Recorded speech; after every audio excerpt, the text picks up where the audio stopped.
पीले दांत वाली बहू। रंजना कभी ब्रश नहीं करती थी।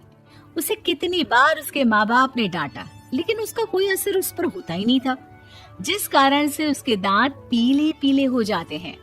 शादी के बाद अरे बहू, वैसे तो तुझ में कोई कमी नहीं है, पर तेरे दांत दांत इतने पीले कैसे हैं बेटा? कैसे मतलब? कोई सर्जरी थोड़ी ना कराइए। वो तो क्या नाम, मैं ब्रश नहीं करती थी तो पीले हो गए। अब क्या करूं? आप कहें तो लाल करवा लूं या फिर काले? यार ये क्या है, क्यों माँ से लड़ रही हो? लड़ रही हूँ? अरे मैं लड़ रही हूँ या ये बोल रही है कि दांत पीले हैं, पीले। अरे तपस्या थोड़ी ना की है इन्हें पीले करने के लिए।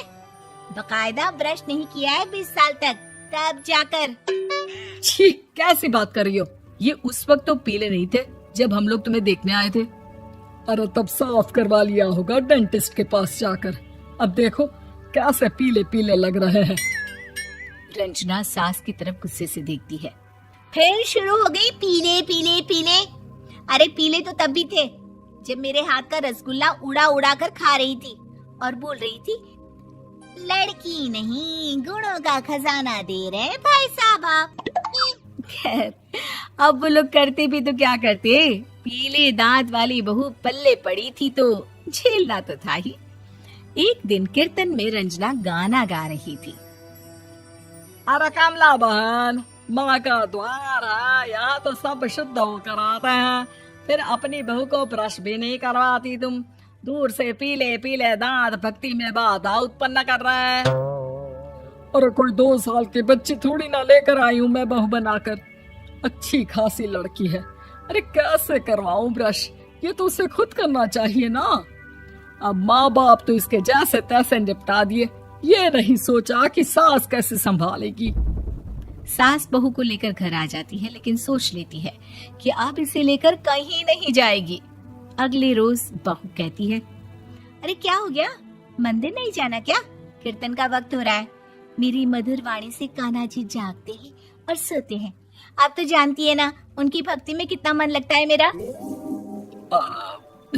वो क्या है ना, तबीयत ठीक नहीं लग रही है मेरी, आराम करूंगी मैं।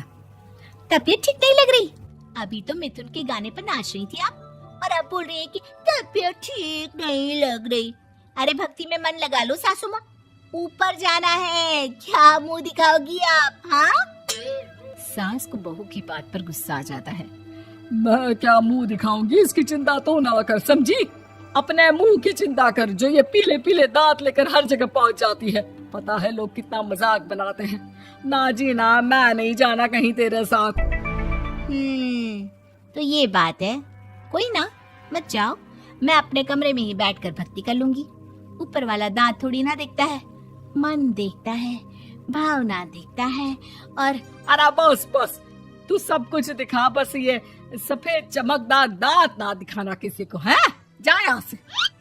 बहू को सास की बात का कोई फर्क नहीं पड़ता, वो तो जैसी थी वैसी ही रह जाती है।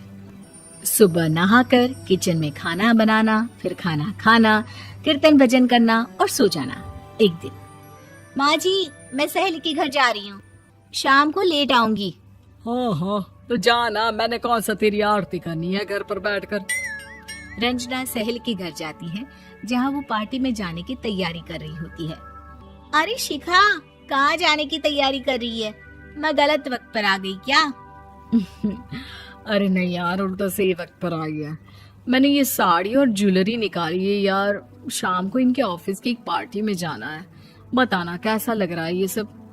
नहीं यार, इस ड्रेस के साथ तो वो वाली ज्वेलरी अच्छी लगेगी। हाँ हाँ सही बोल रही है, मैंने ध्यान ही नहीं दिया। वैसे तो हमेशा से मस्त फैशन सेंस रखती है। तो बड़ा जाती होगी ना पति के साथ पार्टी में। रंजना कुछ नहीं बोलती, बस सोचती है कि यार काश ये बात सही हो जाती, पर मैं क्यों नहीं जाती पार्टी में? क्या इन लोगों की कोई पार्टी होती नहीं होगी? रंजना घर आती है और रात में पति से सवाल करती है, एक बात बताइए, आप मुझे किसी पार्टी में क्यों नहीं ले जाते? क्या आपकी यहाँ ऑफिस में पार्टी नहीं होती? पति बेचारा क्या कहता कि दांत पीले हैं तुम्हारे इसलिए। अरे कोई पार्टी होती नहीं हम लोगों के ऑफिस में, तो कहाँ से लेकर जाऊं?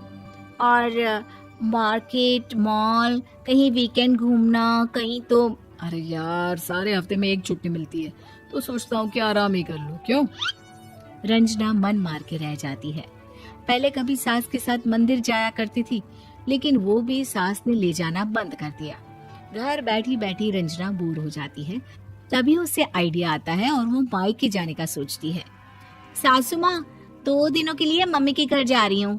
अच्छा अच्छा, ठीक है, आराम से जा। और हाँ, माँ से कुछ अच्छी आदत सीख कर आना कि कैसे शरीर के हर भाग की तरह दांतों की सफाई भी जरूरी होती है, समझी? शुरू हो गई ना आप। वो लोग आपकी तरह नहीं है कि छोटी छोटी बात का बतंगड़ बना दे। उन लोगों के लिए मैं मायने रखती हूँ, ना कि मेरे पीले पीले दांत। रंजना माँ को बिना बताए उन लोगों को सरप्राइज देती है, लेकिन जैसे ही वो दरवाजे पर पहुंचती है, अंदर देखती है कि घर वाले कहीं जा रहे होते हैं। अब माँ, काश रंजना दीदी के दांतों वाली प्रॉब्लम नहीं होती, तो वो भी हम लोगों के साथ चलती ना बुआ जी की बेटी की शादी में। हाँ बेटा, लेकिन अब उसे कौन समझाए कि उसको उसके पीले दांत नहीं दिखते, लेकिन उसके आसपास के लोगों को कितना एम्बैरेसिंग फील कराते हैं। मुझे तो कितनी बार उसके स्कूल की टीचर ने शिकायत की कि उसके साथ कोई लड़की बैठना भी नहीं चाहती, और ना ही कॉलेज में कोई उससे बात करना चाहता था। लेकिन पता नहीं क्यों उसे ये बात समझ में ही नहीं आती। कोई कमी नहीं है उस लड़की में, बस यही कि दांत पीले हैं। वो तो भला हो जीजा जी और उनकी माँ का, जो दीदी को जैसी है वैसे ही रखा हुआ है। रंजना को अपने घर वालों की बात सुनकर बहुत दुख होता है। वो सोचती है कि वो क्या करे, लेकिन फिर वो सीधा डेंटिस्ट के पास जाती है, अपने दांत चमकाती है और कसम खाती है कि वो रोज ब्रश करेगी। अरे क्या हो गया? तुम तो 2 दिनों के लिए गई थी ना, पर कोई ना, अच्छा है, चलो आ गई तो। रंजना सास के सामने आकर खड़ी हो जाती है और पूरी स्माइल करती है, उसके चमकदार दांतों को दिखाती हुई। हैं? चले मंदिर। माँ, मुझे माफ कर दीजिए, मैंने आप लोगों को बहुत एम्बैरेसिंग फील करवाया। मैं आज से रोज ब्रश करूंगी।